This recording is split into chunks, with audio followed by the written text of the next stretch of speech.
It seems logical to save money on expensive watercolor supplies when you're just starting out. And for most of the supplies, I think that's actually good advice. But when it comes to paper, I think that might actually sabotage your progress a little. There are 5 crucial things that you need to know about watercolor paper to set yourself up for success. So let's talk about those, and I'll show you the sort of things you need to look for when you're next shopping for your watercolor paper. Paper really is the most important watercolor supply, in my opinion. And for that reason, I think it deserves the lion's share of your art supplies budget. I always like to say that it's water that puts the magic in watercolor. And so you do need paper that's going to be able to cope with that. The sort of techniques that you'll be using with watercolor painting really rely on paper that has really good absorbency and is durable enough to withstand things such as lifting, blotting, and layering. When it comes to paints and brushes, I really think you can get away with the less expensive supplies. There are watercolor paints that are made for children and students that are vibrant and wonderful to work with, and you really won't feel any difference working with those compared to the expensive artist versions. But the same is not usually true of paper. And even with brushes, I haven't personally found there to be too much difference in buying a really expensive brush.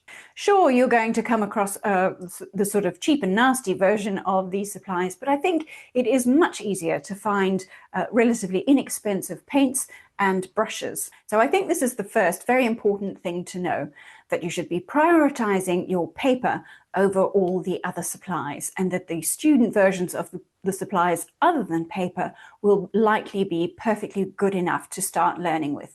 And can I just say that if you have already been trying to follow along with videos and tutorials and you see these beautiful effects happening on the instructor's painting, but you're finding it hard to replicate anything vaguely similar on in your own work, it could just be the paper. Have another go using a better quality paper and see if that makes a difference. I'm betting it probably will. So hopefully I've convinced you that watercolor is the MVP in the watercolor game. And I think because of that, when you go into the art shop, you're usually faced with this rather daunting wall of options when it comes to paper choices. And there's all sorts of information printed on the cover of the pads and blocks and things that are available. So you really need to have a little bit of knowledge in order to decode all of that and figure out what's going to be best for your project. I think the second thing to know is that weight is very important when it comes to your watercolor paper. Because we know that the paper needs to be able to absorb a whole lot of water, it's probably no surprise that you need a thicker, heavier weight paper. Paper is measured in either pounds or grams per square meter, depending on where in the world you are. So you might find that the pad is marked GSM, or it might have the same thing with the more abbreviated version, grams per, with the slash mark there, meters squared, obviously same thing. So it's saying that in every square meter of paper, if you weighed it, it would be this particular weight measurement. And the pound variation is usually there as well. Usually you'll see both the 300 GSM and then in brackets 140 pound paper. And that is the weight that I would recommend for pretty much everybody. For comparison's sake, your regular printer paper, the sort of ordinary white paper that you would put in the copier or the printer, is 80 GSM. So you can see this is quite a lot heavier. So it does feel nice and thick. And this is one of the reasons that watercolor paper is so much more expensive than other types of paper, because there is so much more material, there's more paper in each sheet. You will find lower weights of paper available. Another common one is 140 GSM, and I find that is a little bit too light. If you're just using a very light wash of watercolor, that might be all right. But it wouldn't be my recommendation. It does just make your life a little bit harder than it needs to be. I have had some success with a 200 GSM. You can see this is an example here, 200 GSM weight of watercolor paper. That's probably about as low as I would like to go. You'll also find that you can buy thicker weight paper up into the sort of 600s, and that is almost like cardboard. It really is very, very strong. So I'm sure it would be lovely to work on, but I personally find it prohibitively expensive, and it does come with a few other issues. For example, if you are trying to tear up the sheet, if you buy a big sheet of that paper and you wanted to cut it into small pieces, it's an awful lot harder if you've got really thick paper. You'll see it's quite hard to tear up a sheet of watercolor paper. There's a few tricks to that too. Maybe we should do another video about that. But the thicker the paper is, the more of a challenge that is going to be. And as I say, I haven't really found any advantage to those thicker papers, and it is so expensive it kind of freaks you out and makes you worry about painting, and then you probably won't paint very well anyway. So for me, 300 GSM is a good happy medium, and if you have to go down a bit, I wouldn't go lower than 200 GSM. The third thing that I think you need to know about watercolor paper is another one of its very fascinating characteristics, possibly my favorite, and that is the surface of the paper. Now, surface of the paper is sometimes described as tooth. And what they're talking about is how does the surface of the paper actually feel? When we think of regular copier paper, it's very smooth. If you run your fingers over the surface, it just feels they slip across, and that's what makes it very easy to write on. And we get nice clean lines when we write on regular copier paper. And if you wanted that sort of thing in a watercolor version, this is what you would be looking for, something that is described as hot pressed. So hot pressed paper has a very, very smooth surface. It's called hot pressed because it's kind of describing part of the manufacturing process. When they make the paper, they use, think of a hot iron, think of your steam iron. With the steam iron, you can get a really smooth finish, and that is what happens here. So that is what they're describing as hot pressed. I don't typically tend to use hot pressed paper much at all. I have in the past, and it's really useful if you're a painter who likes a lot of detail in your work, and if perhaps you want to add some sort of drawing tool in there, if you want to include your line work, with a pen or a pencil, say, and you want those lines to be visible. So mixed media artists often tend to prefer a smoother surface like the hot press. Here's the sort of thing that I have done in the past, and this is this beautiful, beautiful smooth paper. And you can see here I've added some pen lines and possibly even a little bit of colored pencil and that sort of thing, which is a lot easier to do on a very smooth surface. Obviously, it takes the watercolor really well, but it is a better surface if you're trying to get detailed, fine markings. The surface that I prefer is called cold pressed. So if we think of our hot iron again, the hot iron is going to give you the very smooth surface. If your iron is a little bit cooler, you might be left with a wrinkle or two. And that's why you have a little bit more texture in the surface of a cold pressed paper like this. Now, I'm not sure if the camera will actually pick that up, but if you run your fingers over the surface of this paper, you can feel the little indentations. And there are little divots in the surface of the paper, and that's where the water and the pigments can collect, and that's part of what makes these beautiful effects.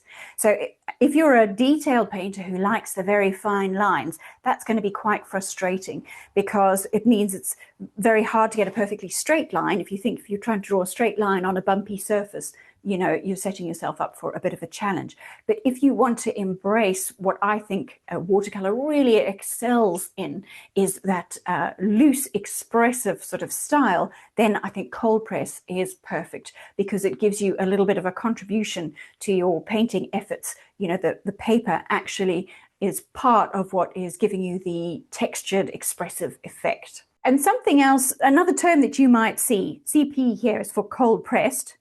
But it also has in brackets not. What they mean is it's not hot pressed. So sometimes some people will tell you to go and buy not paper. This is all that they mean. They mean go and buy cold pressed paper, buy paper that is not hot pressed. So it can be a little bit confusing, but not is the same as cold pressed paper. And of course, you can actually get more textured paper. Sometimes it's described as medium. This one here describes itself as a medium tooth paper. And you can also get paper with a rough surface. So that is the most texture that you can expect. And that really will give you a loose effect. I think this is a painting that I did a long time ago using rough paper. I don't have a stock of it in my studio anymore, but if I hold it up to the camera, you might be able to see it really is textured. And when you run your finger across it, you can see, and you can see with the naked eye all its little textured surface, which is rather charming.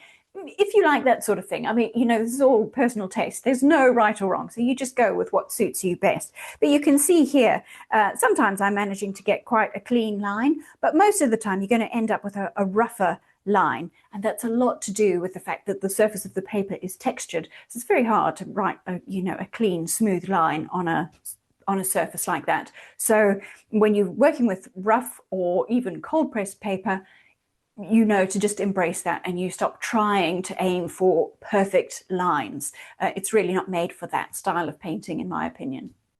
The fourth thing that I think you need to be thinking about when you're buying watercolor paper is the format, because this is something else that comes in a massive variety these days. We've been looking at my big pile of pads and blocks, but you can also buy watercolor paper in big loose sheets. And this is the paper I used when I first started. You can actually even buy paper in a huge roll, you know, a bit like wallpaper. So if you're really committed and you found a paper that you love, you can go and buy a massive roll of it and then cut it down to size. So that can be an advantage if you're into that sort of thing. And I used to worry about, you know, whether it was more cost effective to take a big sheet and cut it up into the little pieces I wanted rather than buying a pad. And I think at the end of the day, it is really much of a muchness. And I have to say that I quite quickly concluded that it was way too much hard work starting your painting with having to work out how to cut down the paper, because you've got to work out, do you want a torn edge? Do you want to cut it with scissors? And then you've got all these loose pieces, you've got little offcuts. Maybe that's a good thing that you can use them for samples and, you know, testing color swatches and that kind of thing. But at the end of the day, I concluded that that was way too hard. Your standard sheet of watercolor paper is 22 by 30 inches.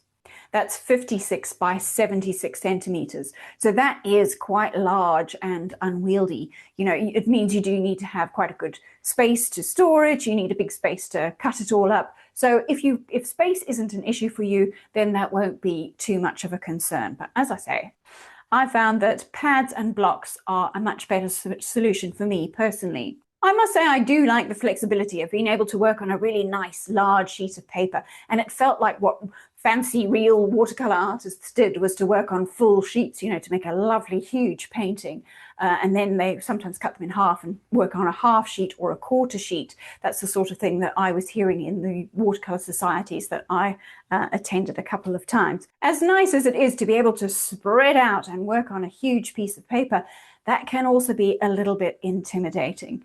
I do like the flexibility of being able to paint large. So I like to buy, this is one of my favorite papers. I find it to be not terribly expensive. And again, this is the sort of thing that depends where you live. You know, in different areas, we'll have certain supplies that are more or less expensive because they're just easier to come by. So you might have to do a little bit of experimenting to find some that you like, but it's worth it because it's so much fun, you know, doing paintings on paper that is designed to work with your beautiful paints. Anyway, I rather like this Bockingford. It's one of my favorites, and I tend to buy this A3 size. A3 is the kind of English and Australian sort of size measurement. It's two letter sizes stuck together. So what I often do, as you can see, is just cut it in half, and then I've got an A4, which is my kind of basic standard starting size. So that for me is a nice, comfortable size of painting to work for. But every so often I feel like spreading out and painting something a bit larger, and then I've got my whole A3 piece to work with. So I rather enjoy this format. And this is a pad. So, you know, as you'd expect, it's bound on one side, and you can just tear a page out at a time. And obviously those pads come in different sizes. You see I've got a square one here. Actually, I think this might be a block. This is an A4, which is almost letter size. Again, the pad.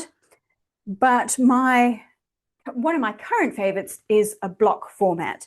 And a block looks like a pad, except instead of having the gum just on one side, it's got the gum on all four sides.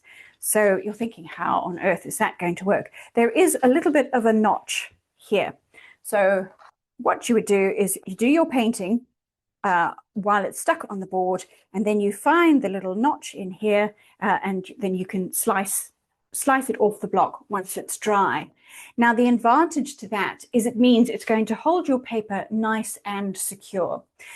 Because what you'll see some people do is taping down their paper, and some people worry about stretching it.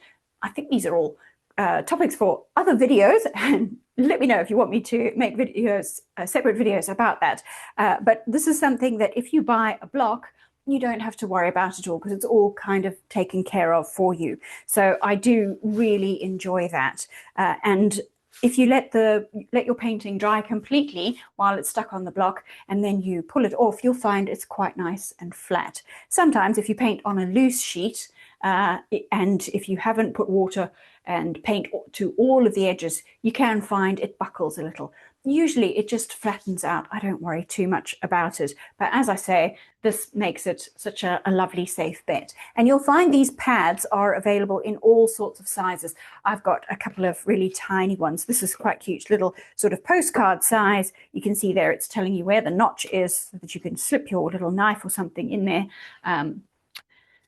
like a letter opener, and just lift a sheet off, but only do that after you've finished your painting. So when it comes to format, you've got, you probably want to consider size and format. So how big do you want it? And do you want loose sheets, or do you want pads or blocks? Pros and cons to all of them, but if it was me, I'd be going with a nice mid-sized block, or a larger pad that I could tear up into smaller pieces if I felt so inclined. Now, on the subject of formats, we probably should also briefly mention sketchbooks, because you can get sketchbooks with watercolor paper in them. Unfortunately, I find it's quite difficult to get a sketchbook with really good quality watercolor paper in there. Usually, it's not quite as great as the paper that you can buy in a pad or a block, and they're usually quite expensive. I mean, there is so much more into, creating the binding that's going to be durable enough to hold all these sheets of paper. But of course, it is really fun to be able to play with watercolor in your sketchbook. Of course, in your sketchbook, you'll have the same sort of decisions to make about the surface of the paper. You can get sketchbooks that have got smooth, hot press textured pages, and you'll most typically find sketchbooks with a cold pressed sketchbook page, because that is, one of the most user-friendly, I think, sort of happy middle ground for most painters will enjoy a cold press surface. The fifth thing that I think is really worth knowing about watercolor paper is it's very helpful if you can let go of this idea of trying not to waste the good paper. I really do understand the urge to try and save the good paper for when we are feeling good enough, for when we feel like we're going to make a proper watercolor painting. I know it is expensive, and if you take out a piece of paper and you make a painting that you don't love, it can feel a little bit disheartening, but it really is just all part of the process. And it's so helpful if you can give yourself permission to use the right tools. If we were trying to become bakers and we wanted to learn to make a perfect loaf of bread, we wouldn't start with an easy bake oven. You want to be able to learn to do the thing. If it's making a loaf of bread, you want to learn to do the thing using the proper tools, not an inferior version of the tools that's going to perform quite differently.